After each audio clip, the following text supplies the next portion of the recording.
各位弟兄姐妹，大家平安。我们今天要来进入路加福音第27天的共读。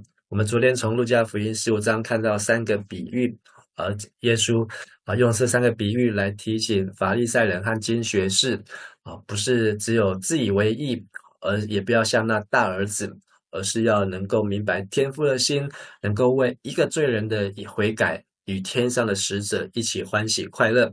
今天我们继续来看第16章，也是路加福音独家的记载，讲到不义的管家，还有后面讲到了律法和神的国。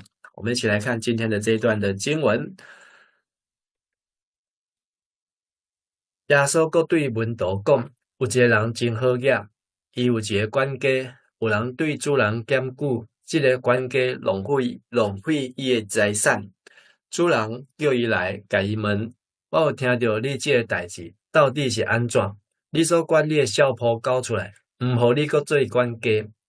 迄个管家家己想讲，主人要甲我死头路，毋互我阁做管家，当我要安怎？也低头无气力，做乞食阁惊见笑。当我知着安怎做，无做管家以后，才有朋友通甲我收留。管家就将主人的祭物人一个一个叫来，甲头一个讲：你欠阮主人偌济？伊应讲100桶橄榄油。管家甲伊讲：你的借条伫遮，赶紧坐落来，甲改做50。管家阁甲另外一个讲：你欠偌济？伊应讲100担麦仔。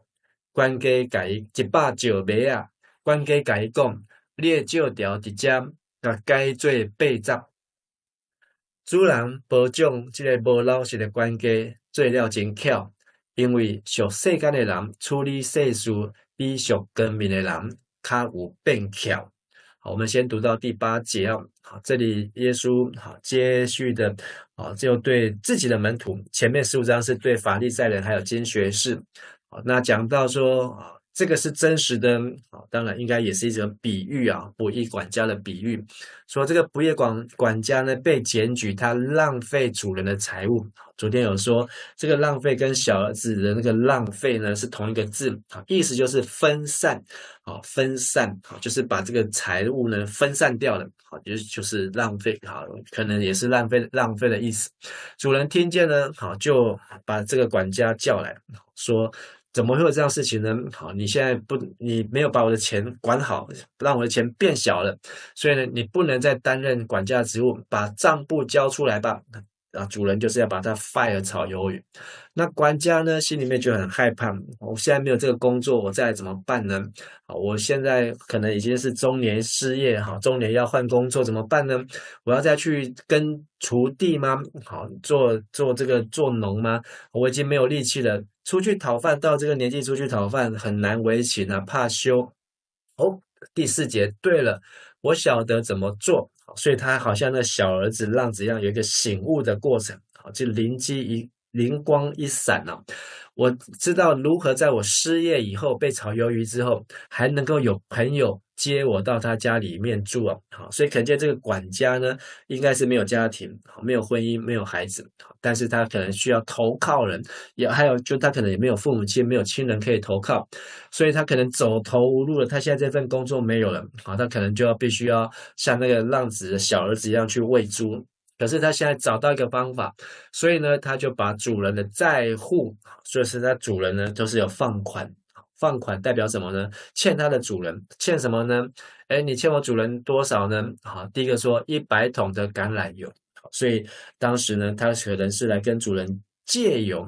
但是我们从出埃及记的22章、利未记的25章、申命记的23章都有看到摩西律法当中，不可以向你的同胞、向你的弟兄来取利所以犹太人按照这个摩西律法是不应该收利息的，所以他们为了闪避这个不收利息呢，所以这个账簿呢可能会在账簿上面动手脚，就是说来我今天跟你借的其实是什么？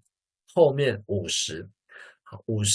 可是呢，这个利息不能够写出来，所以那时候借据上面直接写借了100桶油。哇，那如果我们是从这个角度来看的话呢，哇，那这个是这个是暴利啊，这个主人呢，可能是一个靠这个放这个高利贷，好像借高利贷。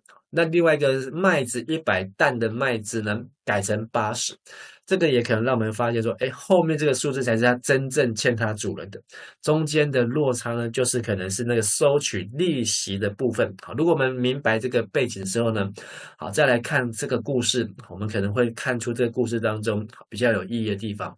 所以因为这样，主人才会夸奖。如果我们没有了解的话，我们会觉得这个仆人已经是乱来了，前面就已经分散主人财产，现在呢又在乱搞。不过呢，也让我们看到一个数学的公式啊，负负得正。一个做不对的事情，要做一个不对的事情，居然还可以负负得正，被主人夸奖。但是我们如果明白说，这个不义的管家，他虽然不义，现在他表现比他主人有益的机会是什么呢？就是更正他主人不义的行为。他主人如果是跟自己的同胞取利，50的变成收100的，80的变成收100的。对，这个100桶的这个橄榄油呢，大概就是3年的工资哦。好，那这个100担的这个麦子呢，大概就是9年的工资啊。好，所以这里面呢，这个都是在当时来讲不是一个小数目啊。你要工作3年，你要工作9年的薪水到底有多少哦？那也是一笔钱啊，一大笔钱。可是呢，当他让这个借债人呢，债务人呢，他把他的利息取掉之后呢，中间他清省那个部分，就是这不业管家，将来他就有地方可以去，因为他也弄那个橄榄油，让那个债务人呢的麦子呢，他就是能够有个利息可以不用支付，所以主人才会夸奖。说，因为在应付世事方面，俗世的人竟然比光明的人更加精明。今世之子比光明之子更精明更加精明。所以在世事的方面其实这个不义管家的动机是什么呢？他就是为了让自己以后有后路可走，他在为自己找一条活路。就是连一个不义的人、不老实的人，他为了想要活下去，他都可以找到一个对的方法，找到一条对的路，让自己有路可以活。但是耶稣用这比喻在告诉我们呢，告诉我们什么？告诉我们就说，我们不是只有今生而活，我们要为了要永生，能够在将来找到永生的活路，我们也要像那个今世之子，来应付世事方面，应该要像他一样聪明。我们继续来看第9节，耶稣继续讲。我甲恁讲，着用不义的钱财，为着家己结交朋友，安尼钱财无去的时，因会接纳恁入去永远徛起的所在。对真细汉代志，真细汉代志忠实的人，对大项代志嘛会忠实；对真细汉代志无老实的人，对大项代志嘛袂老实。所以，恁对不义的钱财若无老实，啥人要将真正的财宝交代恁？恁对别人的米若无老实，啥人要将你的米互恁？无一个仆人会当服侍2个主人，伊若毋是惯恨这个，疼迄个，就是看重这个，看轻迄个。恁袂当相时服侍上帝，搁服侍钱财啊！好，那不能服侍钱财又服侍马门。好，那这个是在马太福音第5章有出现但是放在不义管家的比喻当中呢，这个路加福音的作者路加可能引用或是有意的安排结合在这个浪子比喻的3个遗失的故事当中，耶稣呢对这个门徒继续讲解。说用今世的钱财结交朋友，好，那这个今世的钱财在和本是翻成不义的钱财，不义的钱财，好，所以这里本身就是有2种解释，2种意思所谓的不义的钱财就是不正当的钱财，就好像这个不义的管家。他看到他主人的不义，然后让这个能够回到应该的义的上面呢，但是他交到朋友，有朋友他将来就有地方可以去。另外一个好，这个不义的钱财的意思就是这个今世的钱财，就是我们人生在世，好，现在活着我们的所需要的新台币，我们所需要的美金一样，好，来这些钱呢也能够结交朋友，什么朋友呢？这朋友就是能够到了时候，好能够接到永久的家乡去啊。那在这里，朋友这个字，朋友这个字呢，大概有3个意思啊。第一个意思就是穷人，好，所以来跟这个主人借钱的都是穷人，才会去借利息嘛，才会去愿意缴利息。第二个朋友这个人也可能是指神，好，是上帝，好，但是用朋友这个字来形容。第三个这个朋友也可能是指天使，好，天使，好，用今世的钱财、不义的钱财结交穷人，就是帮助穷人，或是用今世的钱财、不义的钱财，好，来跟上帝建立关系，或是用今世的钱财、不义的钱财，好，来能够认识天使，好，这天使能够带我们到永久的家乡去哦。好，所以不管是穷人也好，上帝也好，天使也好，好，这个呢，我们用的金钱的原则呢，是要能够使我们这个金钱越用，在地上的金钱越用，在天上越富有，能够到天上的家去。好，所以耶稣呢，做一个总结，一个人在小事上靠得住，在大事上也靠得住。这个不义的管家呢，在小事上好像没有被靠得住，所以被人家检举，浪费钱财。但是呢，在大事上他却回头了，回到圣经神的教导，不可向同胞取利，这件事上，所以呢，他能够找到个负负得正的出路。而耶稣说，同样一个人在小事上不诚实，在大事上就靠不住啊，不诚实。所以耶稣在教导我们，其实见细知微啊，从细小的地方就可以看出后面会发生的结果。那我们呢，神也是这样的看我们。如果我们在今世，这个小事就是今世的钱财，或是不义的钱财。好，所以这也是一样，好，和本跟现在中译本2个不同的翻译，好，一个是不义的钱财上不忠心，一个是今世的钱财上靠不住。那上帝就不会把那天上真实的财富，好，永久的财富、永生的财富托付给我们。好，所以上帝在观察我们在地上如何的一举一动，好，一言一行的生活，好，对每一块钱、时间、好，才能、恩赐、才干的运用。如果我们对别人的东西靠不住，好，现在这个东西还不是，因为管家本来就是管别人的东西，管主人的东西。你对别人就是主人的东西靠不住，谁会把自己的东西给你们？这个不义的管家，好，遇到他的主人，这个主人其实看起来也是不义的主人。可是呢，后来这不义的管家比主人更有义，所以这个主人都夸他好有义哦，好，而且夸他精明，做事精明哦。好，那所以耶稣也让我们明白这个道理。好，如果我们没有忠心诚信，好，没有上帝的话，我们就没有办法得到天上上帝要给我们的祝福。好，最后13节刚才讲到这一节呢，跟马太福音登山宝训第5章24节也是一样的。一个人不能爱2个主，不能服侍钱财又侍奉马门啊。那不能就是不可能。一个人，耶稣说一个人不可能同时服侍马门。好，马门就是钱财了。好，那现在这一本就是直接讲到钱财。好，做上帝的仆人还是要做钱财的奴隶呢？好，那一个是服侍神，就是做上帝的仆人；服侍马门就是做钱财的奴隶。好，那耶稣他这个是一个反问，好，但是呢，当然这些都是听的对象是门徒，当然他们不可能想要去做钱财的奴隶，他们都想要做上帝的仆人才会来跟随耶稣。但是这个故事还没有结束，我们再看后面的14到18节啊。遐个贪财法利赛派的人，听到耶稣讲这的话，就甲伊踢笑。耶稣甲因讲。恁遮的人，伫人的面前自称做义，毋过上帝知恁的内心，因为人看做尊贵的，对上帝来看是通厌恶的。摩西的律法甲先知的教示，到施洗者约翰结束，对迄时起，上帝国的福音就传出去，人人拢硬要挤入去。毋过天地消息比废除律法的一话搁较简单。无论什么人，伊的某去娶别个妇人人，就是犯奸淫；娶互人离婚的妇人人，嘛是犯奸淫。好，哇，后面呢，如果我们没有前面16章的前半段，我们跳过来读这边，我们可能就会解释的空间比较小。但是我们现在有了16章不义管家的比喻之后，来看好耶稣怎么应用出来的时候，我们再看这个耶稣的应用，就会看到，开启了不一样的亮光哦。所以原来耶稣不是只有对门徒讲，连那些法利赛人都听见这些话。那路加还特别形容这些法利赛人是什么呢？爱钱的法利赛人。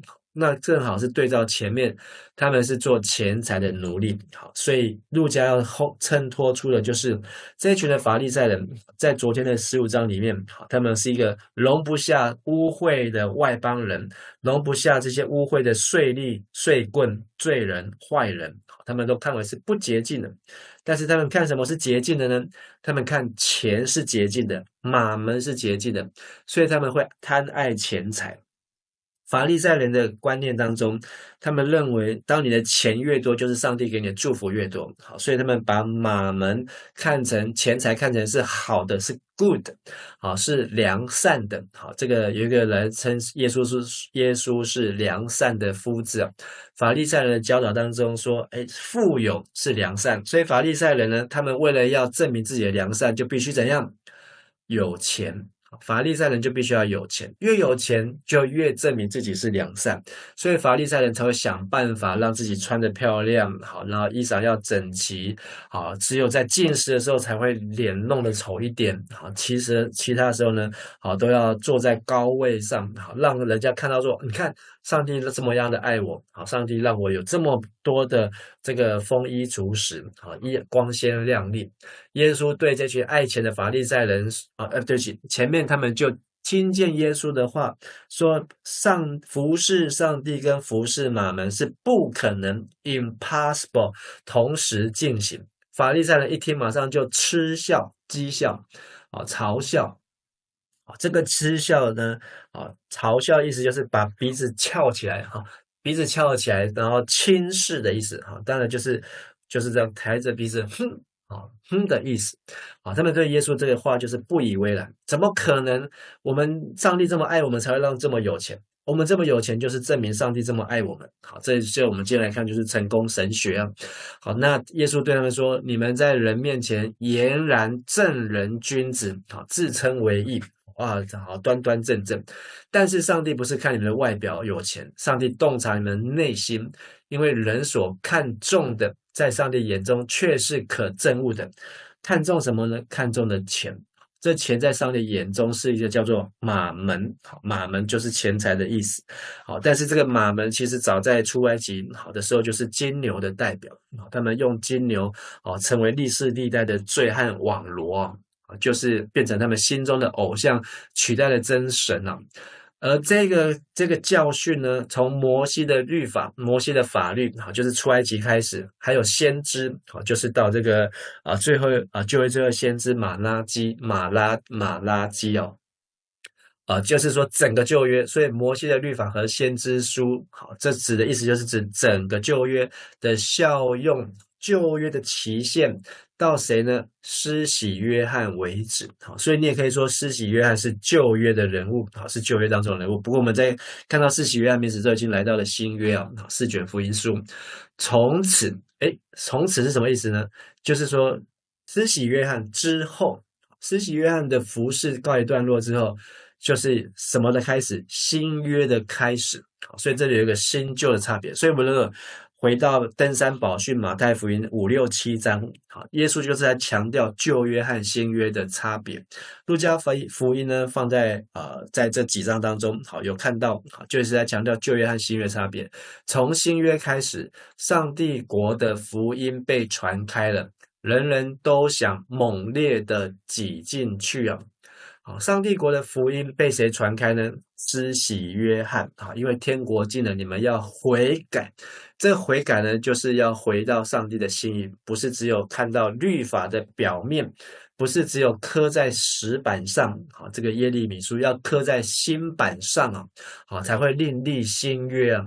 这个新的约是在新版上，天国要努力进去，福音传开，人人都要努力进天国。努力这个字呢，在希腊文当中有很多的意思，有所谓的努力，所谓的奋力，有所谓的迫切，有所谓的热切，还有一个就是猛力，还有一个就是暴力。所以这里现在这位们选择用了猛烈这个字甚至你也可以说天国是要靠暴力进去的。暴力怎么样暴力进去呢？这个暴力呢，可能就是在金钱上面，要破除，要这个大破大立一样的，为了要进天国，你必须对于金钱呢，就要用暴力，不能够让金钱马门成为你的主。17节，可是天地消失，要比法律的一笔一画被涂抹还容易呢。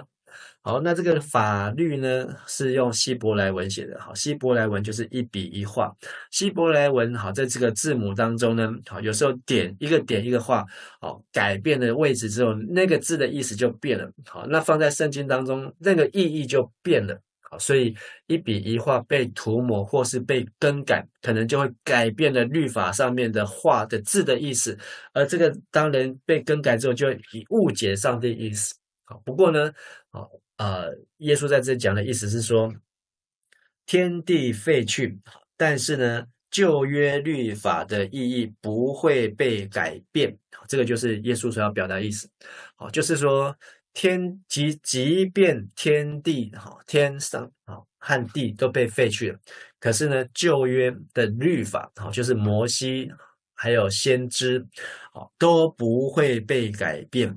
不会被改变，不会因为说法利赛人有时候动了手脚，法利赛人在教导旧约的事上呢，变成他们是尊荣金钱，看一切都是看钱的脸色，而不看人的脸色，却没有看神的脸色。好，最后一节，任何人休弃自己的妻子，去跟别的女人结合，就是犯奸淫。娶了被休弃的女人也是犯奸淫了。好，那这一段记载呢，在马可福音的第10章。好，那马可福音第10章也有讲到这件事情。那马可福音第10章是讲到休妻的问题哦。好，那有法利赛人来问休妻合法不合法？好，那耶稣就用这一节说，只要休妻另娶就是犯奸淫，辜负妻子，妻子离了丈夫另嫁也是犯了奸淫了。因为神使丈夫与妻子结合，二人成为一体，所以神所配合的人不能分开。这在马可福音第10章，但是用在路加用这句话用在这里呢，可见让我们看到一个问题，就是法利赛人贪爱钱财到个什么程度呢？到会为了要得到更多的钱财，就去休了自己的妻子，然后呢，去娶那个更有钱的的妻子的女人，就是去找另外一个岳父，要继承他岳父的钱财，他才能够让自己更有钱。这可能是在背后延伸出来的意思啊。所以今天的16章，那这个不义的管家，让我们看到他从浪费主人钱财，到他回到上帝的话，而他就为他的后半的人生找到了出路。同样，上帝也期待我们要回到上帝的正确当中，就是要在钱财上面要有正确的眼光，不要一生而只有为金钱而活。甚至呢，为了钱而不要神，为了钱而不要老婆，为了钱而不要自己的忠诚和良心这都是神所憎恨的。我们一起来祷告。亲爱的阿爸父神，感谢你借着今天路加福音第16章的提醒，让我们在处理不论是大事或是小事，是今世的钱财或是各样的钱财上面，我们都要学习用神的话，用神的心意，让我们能够像今世之子来学习精明和智慧。你告诉我们要在最小的事上忠心，神你就愿意把那真实的钱财托付我们，也让我们学习只单爱神，只做上帝的仆人，而不要爱马门、爱世界，做钱财的奴隶。求你帮助我们让我们不要自以为意，也让我们明白不论是旧约和新约，上帝的话、你的心意永远不改变。我们这样祷告祈求，奉靠主耶稣基督的名求，阿们。谢谢大家，愿神祝福大家平安。